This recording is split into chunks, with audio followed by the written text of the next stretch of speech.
Bye. Bye.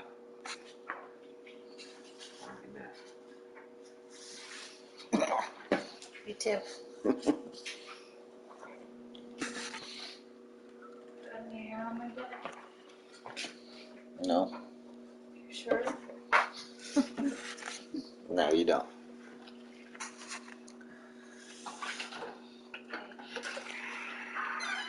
See ya.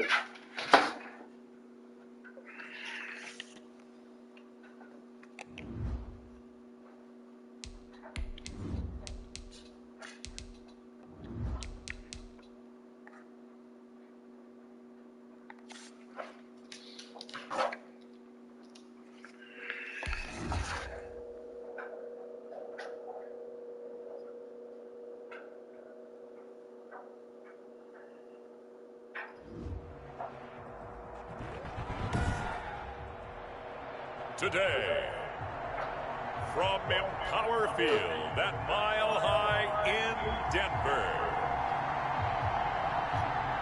it's Week 3 of the NFL on EA Sports.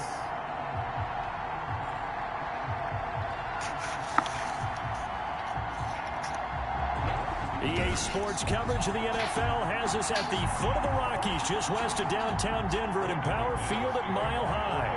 Today, we're set for a good AFC matchup between the Pittsburgh Steelers and the Denver Broncos. And this carries into the end zone, and he opts to not bring this one out. The first drive will start at the 25. So the Steelers offense getting set for their first drive. And here's a look at their leader, standing 6'4". And frankly, this is the type of game that a great quarterback relishes, because 0-2 on the road, everything's against him and his team. No one can expect them to win. Sometimes you band together real tight in that situation, and if he plays really well, they've got a chance to get that done. A good start offensively, 15 yards on the game's initial play. I don't care who you put on him, he's going to be a handful in one-on-one throws. Yeah, right now you're right. They're in man-to-man, maybe need some safety help. I would say that'd be a good idea. Double team him somehow. I'm going to have to make someone else beat me rather than let him shred my defense. Now on first down, he'll drop to throw it. The completion good. This is Eric Ebron. And they'll get this well past midfield before being stopped just before the 35. It's another first down as they bite off 23 more on that one. Back-to-back good plays have them on the move on first down. He'll look to throw. Sets up the screen to Gordon. And he was able to shed one tackle but could not get away from there. That catch good for only a couple. In order for a screen pass to break big, a lot of things have to come together and be well executed. But all it takes is one small thing to go wrong and keep it from being a big game. He'll be brought down by the Broncos. It's a sack. That time, Bradley Chubb shooting in there for the sack. 2 sacks last week, another one right here. He's been unblockable lately, and I think that goes all the way back to not just his offseason, but the film study he's been doing during the week, because I think he's found matchups that he likes, and he's capitalizing. And a few times he's even defeated double teams. He doesn't care at this point.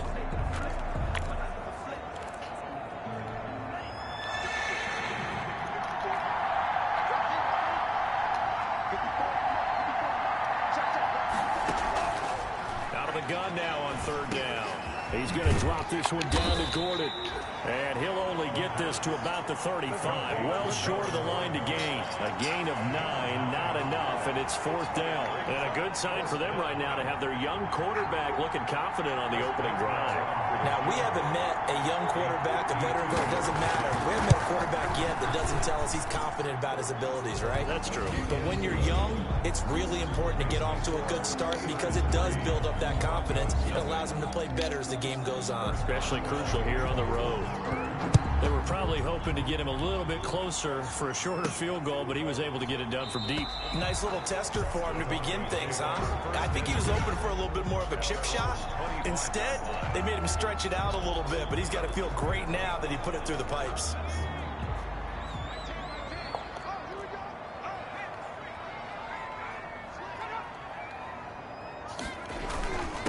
First carry for Josh Jacobs. And this will be a gain of 5 as he gets it to the 30. The ball carrier. A check on Jacobs from a week ago. 14 carries, 89 yards. I can't remember the last time we did a game and a coach didn't talk about establishing the run first. But they've lost 2 straight games, so they still want to do that. But they've got to have some contingencies, some other options. Expect them maybe to throw it a little bit to open up things and maybe run it a little bit more later in the game. And there we saw one of the downsides of blitzing during a rundown, because sometimes you get out of your gaps. You don't fit the run quite as well because you're headed towards the ball carrier with abandon. Here's Jacobs on 1st and 10. And hard running's going to get him over the 40 to the 42. The big nose tackle, Danny Shelton, there to swallow him up. Well, on every play call, you realize it's not going to go for a touchdown. So a lot of your calls are setting things up for maybe later in the game, trying to establish the inside run with toughness now. Hopefully get to the perimeter later, and let's face it, you could do worse than a 4-yard run on 1st down.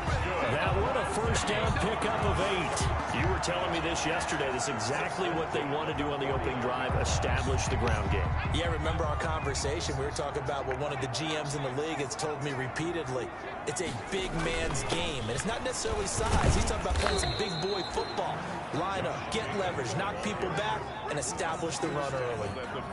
3 yards on the pickup there, and it'll be 2nd down. This drive is pretty clear. Almost feels like old school fundamentals, doesn't it? Want to impose their will on the defense. Was that 5 straight runs? Yeah, 5 straight carries to start this drive, and like you said, the way it's working, they may just stick with it.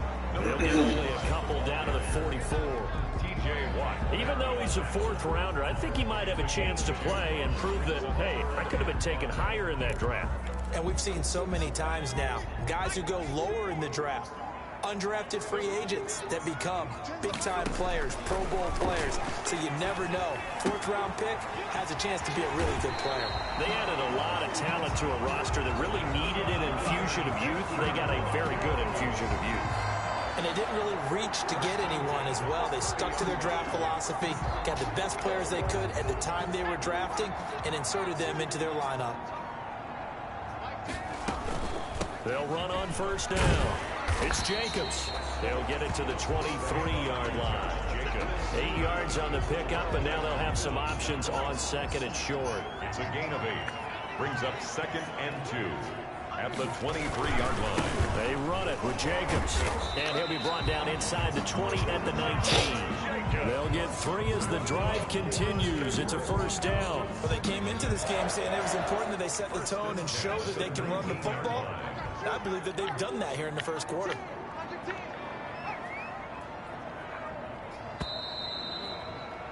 Three 0 after 1 on EA Sports. Steelers 3. Broncos nothing. So here's a 1st and 10 now, down inside the 20. Here's Jacobs from the gun. Just a yard on the 1st down carry, so it's 2nd and 9.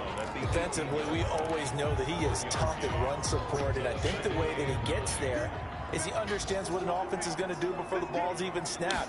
A great job of scouting prior to the game, then reading, reacting, and taking the right path to the ball carrier. The pass. That catch made for only a yard, and it'll be 3rd down. I think it's okay there. They didn't get a whole lot on that play, but it's nice to have a safety valve that's built like this guy. Big target, guy you can spot pretty easily. Put it on him when your other targets aren't open. This will be caught just inside the 10. And the Broncos are going to have 1st and goal as they try to finish off this drive with 6 points. They're able to convert on 3rd down, and that sets up a 1st and goal.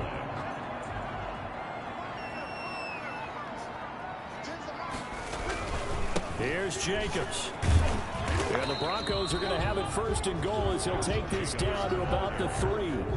And Brad, they went to a nickel defense, and that's a surprise this close to the goal line, because ordinarily you use the back end of the end zone, the sidelines as extra defenders, and you want bigger people on the field to try and help against the run. They go option play on 2nd and goal. And he goes backwards on this one, losing yardage to the 7. Chalk that up as a 4-yard loss, and now it's 3rd down. This defense is really flown around in the 1st half. They've gotten to the ball carrier before they can really get started. Offense got to come up with something else in order to try and get this running game going. he fires one, but incomplete.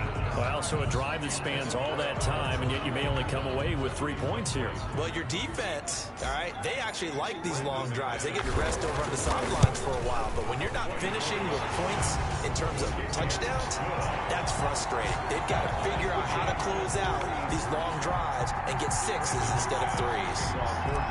That drive just seemed to go for an eternity. I could kind of hear our sponsor saying, hey, we need to get our product pushed here. But then it ends in a field goal. Yeah, how about that? Not enough time for product placement, but plenty of time to get 3 points out of the deal. I know that the guys on defense, though, they wanted to get those products out there. They wanted to stop that drive, just were unable to do so. So Pittsburgh retakes the field for their second offensive possession. And fortunate to get points on the board last time. They had to hit a really long field goal to do so. The kickers in today's game are so good and so skilled and hit from distances that we almost start to take it for granted. And we can't do that. That's a long field goal that they got 3 points out of. They've got to feel good about that, and they better make sure they love him up because he's helped them out. Yeah, now we'll see if that offense can put 6 on the board here. We'll see. Going right side here, and that's complete. And he'll be taken down, but not before he works it past the 50. This duo locked in, 14 yards there, and a first down.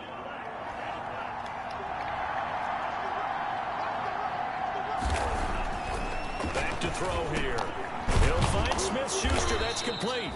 And he'll go down shy of the 40 at the 41.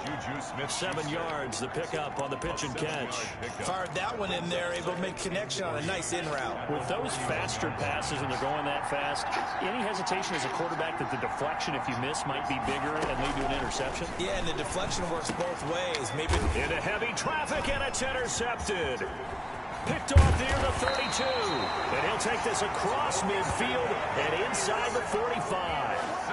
CD, I know it's just his second year in the league as a quarterback, but that's going to be one when he flips on the tape. He's like, I shouldn't have thrown that ball. No doubt about it, and his coaching staff will be emphatic about he shouldn't have thrown that ball. But remember, second year, as you noted, on-the-job training, so he's got to take this feedback that he's getting, negative or otherwise, and turn it into positives moving forward.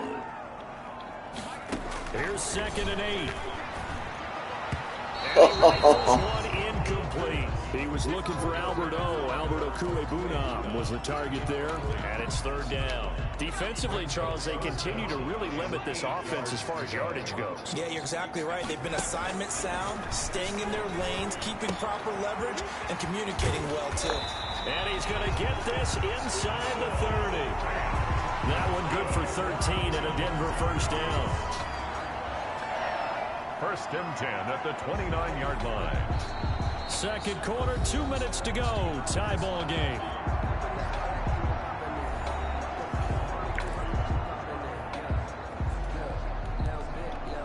They had to settle for 3 last drive, hoping this second go-around ends in 6. In good position, 1st and 10. Here's a throw right side, taken in by his tight end. And he'll be brought down at the 27-yard line. 3 yards the gain there, 2nd down. One thing you're hoping for when you run drag routes, you're able to hit a receiver in stride, and he can pick up a lot of yardage after the catch. But in this situation, the defense was effective, able to stop him before he could get a good head of steam going. Now a fake on the give here as they try the run-pass option. And nothing doing. He's immediately taken down at the line of scrimmage. Well, for that being an option play, there really weren't too many options available for him, were there? No, there weren't, and at least he was able to get back to the line of scrimmage, so he didn't lose anything, but you're exactly right. Nowhere to go. Oh, it's a screen pass. That's complete. And they'll have it in the red zone before he crosses over out of bounds. A 10-yard pickup, and it's enough for a Broncos first down. Let's give a little credit there. The offensive play caller, since the screen pass was available, whenever you're getting a lot of heavy pressure towards your quarterback, that's when you're thinking about running the screen and using that pressure against the defense. And it worked very well there for a first down. So from the 17 now, here's a 1st and 10. Running is Jacobs, and he stopped immediately there. Jacobs, the ball carrier. No gain on the play. It'll be 2nd down. As usual, the hallmark of a good run defense, linebackers making plays near the line of scrimmage. Absolutely nowhere to run there. Officially nothing on that last run. They'll try again, 2nd and 10.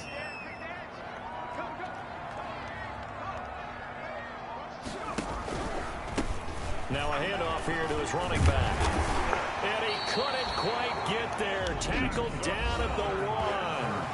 Now the Broncos are going to call the first of their timeouts as they stop it here with just under 40 ticks to go in this first half.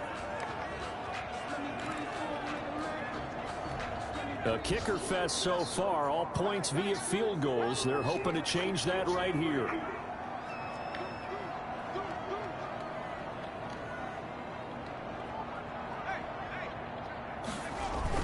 They'll run it with Jacobs, and he is going to lose yardage here. Now the Broncos going to use the second of their timeouts as the clock will stop with 34 seconds to go before halftime. Goal at the 2-yard line. Back at the 2 now. Here's 2nd and goal.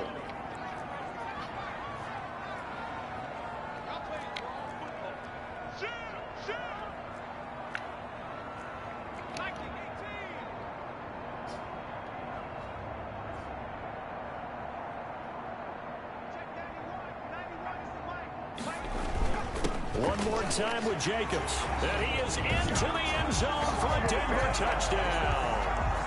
Josh Jacobs, his first touchdown of the new season. And the Broncos have taken the lead. And that touchdown gives them a touchdown lead before they attempt the extra point.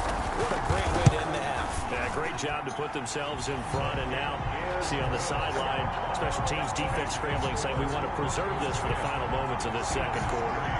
McManus's point after is good. And the lead is now 10-3.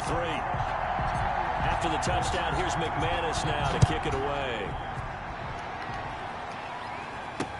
Taken in the end zone. And he'll just sit on this one as their drive will start at the 25. 25-yard line. The Steelers offense now, they head back onto the field. Inside of a minute left in the half, does the fact that you're down on the scoreboard influence what you do or, I guess, don't do on this final drive? It certainly does, but what influences me even more is who I've got running my football team out on the field and the weapons around him.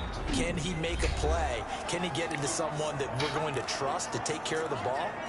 If that's the case, I might push it a little bit here and try and get something before the half runs out.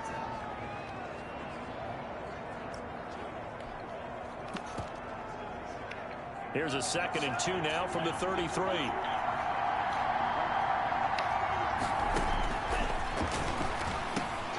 That ball caught by the former Toledo Rocket, Deontay Johnson. The Steelers signal for the second of their timeouts as the clock will stop with 21 seconds to go here in the first half. Back-to-back good plays have them on the move on first down.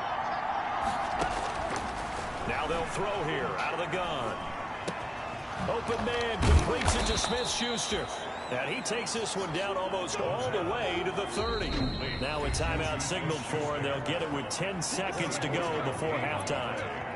And the Steeler first down.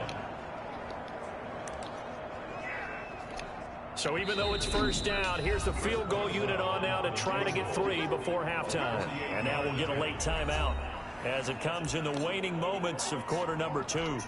So out comes the field goal team now for the second time here today. He hit his first. Now this one from 48 yards away. And this one looks good. It is good. Right down the pipe. And that'll bring him back within 4. Goes 10. So a big play before the end of the half to get him into this spot, and they cash in with 3. How about the 1-2 to the solar plexus on that one? The big play, the field goal, not much time left on the clock. That's the way to go into the half. First and 10 at their own 22-yard line. The Broncos onto the field, ready to start their next drive. And from this spot in the field with the clock where it's at, you think we're just going to see a knee and that's it? And I think in this situation, that's the proper play. But we do know there's some risk takers out there that may want to take one more shot before the clock runs out. And we will skip the highlight show this week. Get right back to this week 3 matchup. This one fielded at the 5. And a decent return out to the 27-yard line. At their own 27-yard line.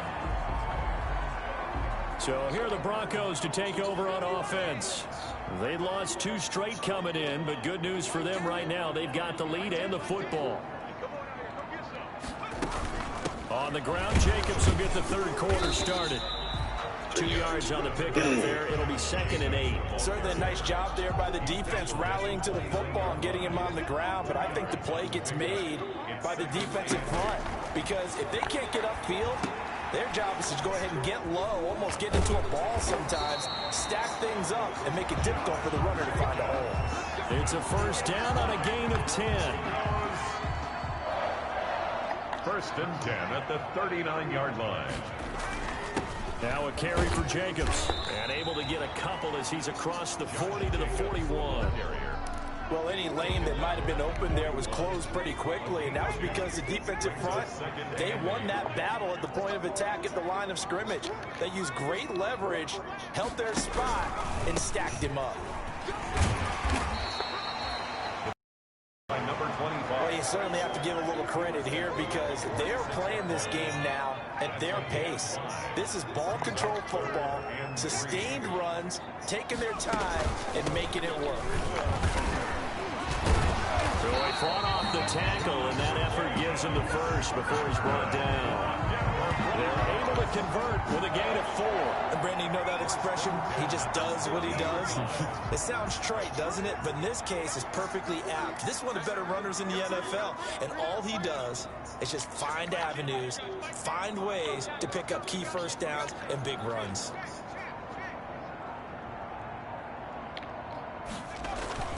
On first down, they go with Jacobs again.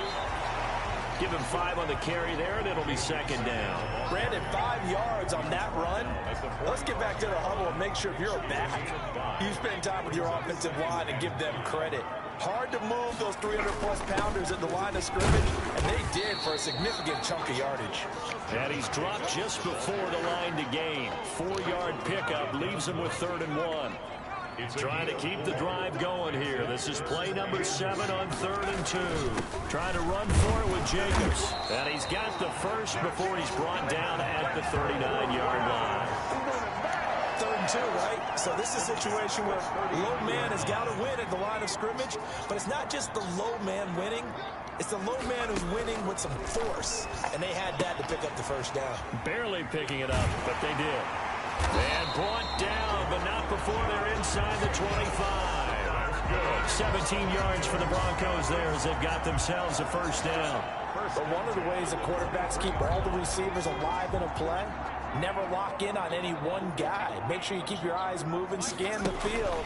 And here he finds the open guy for a nice pickup. And a short gain here down to the 22. Yeah, things were pretty stacked up there in the middle of the line. A lot of bodies, not much space. I think ultimately he was fortunate to get anything out of that run. The run only got a yard. Here's 2nd and 9. And he'll give it here to his running back.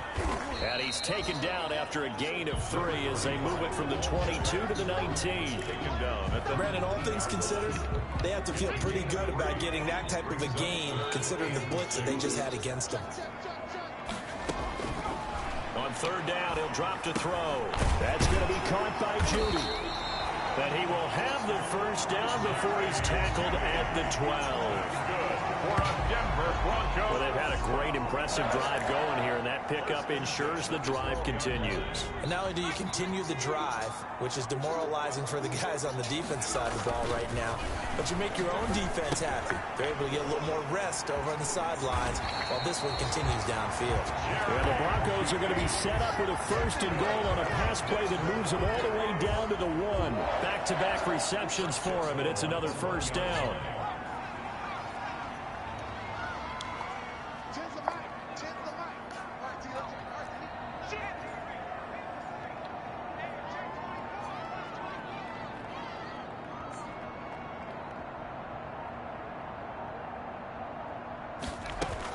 Back to the running game with Jacobs. And he will take it in for a Bronco touchdown.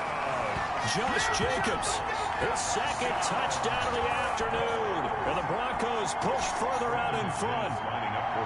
That seemed pretty ideal there for the offense, Charles. You take a little bit of time off the clock here in the third quarter, decent length drive, and you pad your lead as well at the end of it. And what it does is let you feel like you're in control of this game, even more so than a 2-touchdown lead, right? Because you have taken that time off, as you noted, which means they couldn't get you off the field. You ran your playbook the way you wanted to, and you gave your defense some rest. What a big-time drive in that situation. And this will not be brought out. It's a touchback. And the Steelers set to take the field. And you figure after giving up that last touchdown, they trail by 2 scores here in the fourth quarter. This drive becomes very critical.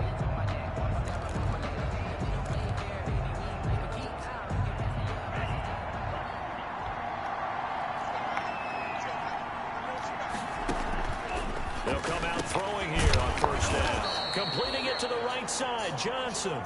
He's tackled a yard short of the marker. Good gain of 9 on first down. A gain of 9. Decent start to the drive there. Of course, they need the touchdown, 2-point conversion, and a field goal. Yeah, those guys are into it. How about the guys on the sidelines? You see the coaches signaling, all the personnel groups up on the sideline ready to go in and out of the game. They've got to condense their time now in order to try and get back into it.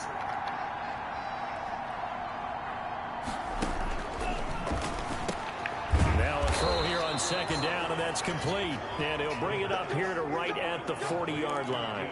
7 yards there and a first down. This possession means so much for them. They've got to focus on this drive and find a way to make this a one-possession game. Yes. Got to get a score. Yeah, so good with a field goal. Don't necessarily need a touchdown. Now a nice throw here right side. He hauls it in. And taking it across midfield and inside the 45.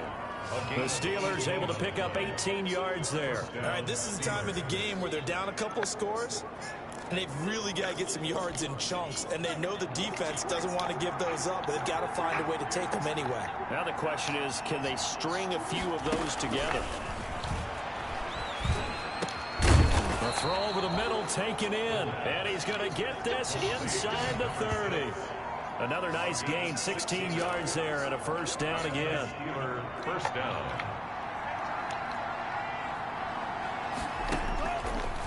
Again, he'll drop to throw.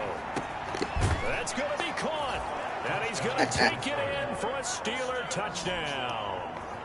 Deontay Johnson, 26 yards. And the Steelers have now made this a one-score game.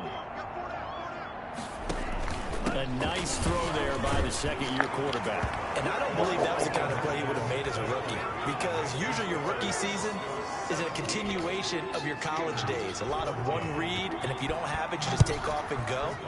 Now he's settled in the pocket a little bit more, reading the field and getting to a second and sometimes third progression. That was a nice play. First and 10 at their own. Denver's offense ready to go again. I don't want to say that they're completely against the wall here, Charles, but all of a sudden, with the run that they've been on the other sideline, this is down to a 3-point game. They got to be careful. Not much space from their back to the wall, though. So you're exactly right. They've got to be careful here. But this is where the value of note-taking and recall comes into play. What was working earlier? Why was it working? Can you get those types of matchups again?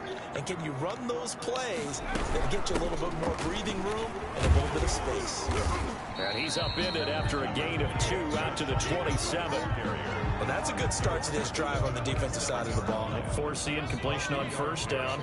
Then you're able to shut down the running play on second. Yeah, I wouldn't be surprised now. A little bit of pressure going into the quarterback in an expected passing situation. He's got his big tight end, Fant. That's good for a Denver Broncos. Quite the turnaround from a week ago where he threw 4 interceptions.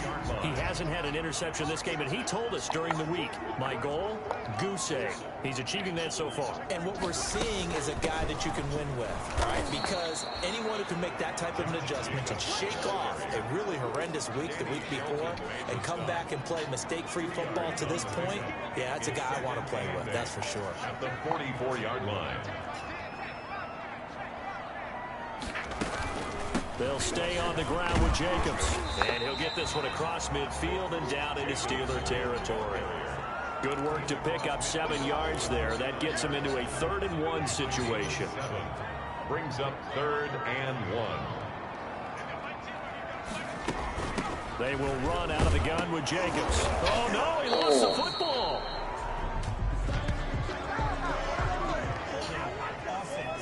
Come on. So he was holding from that left tackle position. Everyone tries to keep their hands inside when they're blocking ever since they liberalized the rules where you can extend them out. But sometimes they get out a little wide and they get detected grabbing some cloth. And that will be incomplete. Oh my gosh, dude. As his old brain remembers, when I see 5 wide receivers on the field as a defender, I know the ball's coming out high. They expected it and got there and popped it free.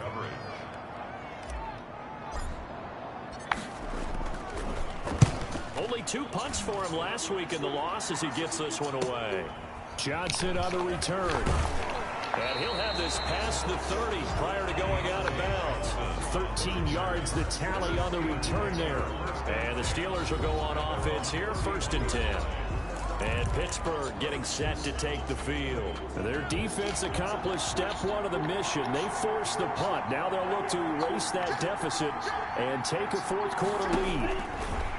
They'll come out throwing here to start the drive. And, oh, a crusher there as it's intercepted. Picked off by the linebacker, Eric Kendricks. And he takes this one back into the end zone.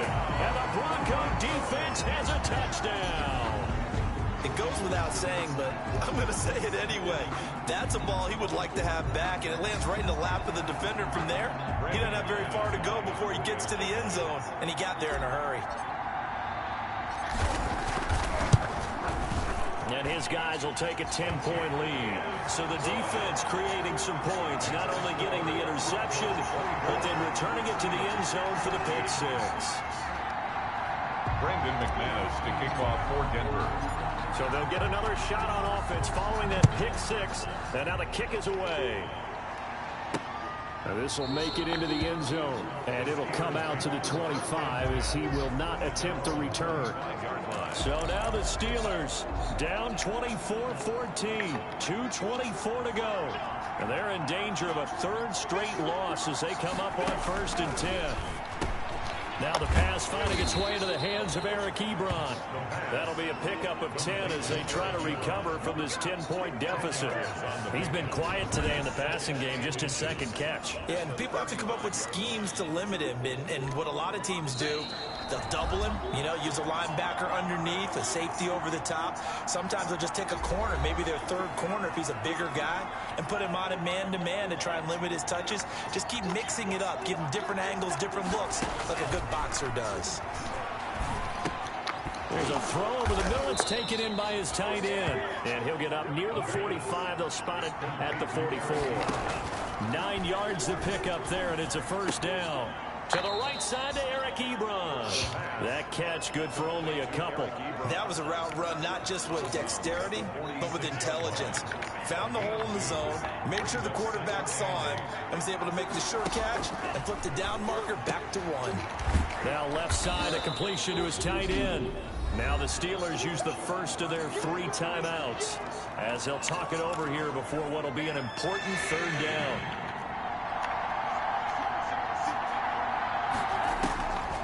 They'll stick with the passing game as he looks to throw. He's going to let it fly. And that is incomplete. This defense was definitely alert to the possibility of the deep ball, and they were more than ready for it. They've got the lead, 4th quarter. Maybe can expect more passes like that downfield.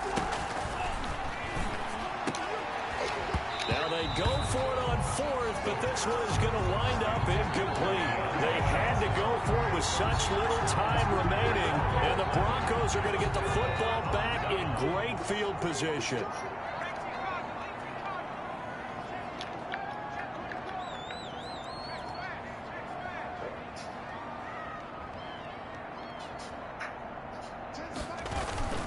On 1st down, it's Jacobs.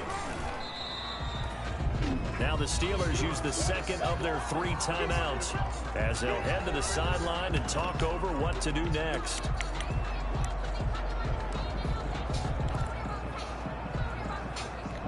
Have to imagine this will be on the ground as well as they come up 2nd and 7. They'll try and run some clock here as they keep it on the ground. Now the Steelers going to use their third and final timeout as they'll head to the sideline and talk over what to do next.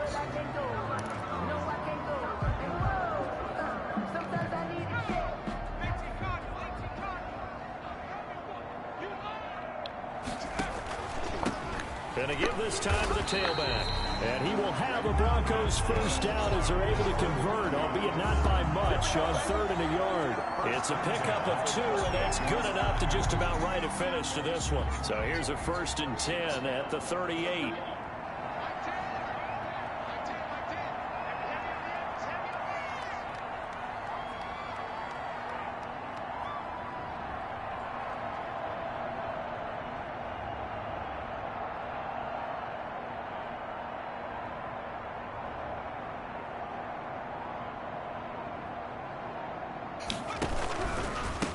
Now a handoff here to his running back. And he's brought down at the 34. Call it a gain of 4. Charles, why didn't they just take the knee there? You're asking the question that I'm asking as well, because we've seen a lot of football where coaches decide maybe they get a little greedy. I don't know if they're doing it for stats or for what reason. We've seen it happen in college, and how about in the NFL? The miracle of the Meadowlands. All they had to do was take a knee and the game was over. The Giants ran it one more time. Ball popped free. Philadelphia picks it up and wins the game. What year was that? 1978. I think it was in November. Charles, I think when the schedule comes out, all teams, no matter where they're predicted to finish, talk about protecting your home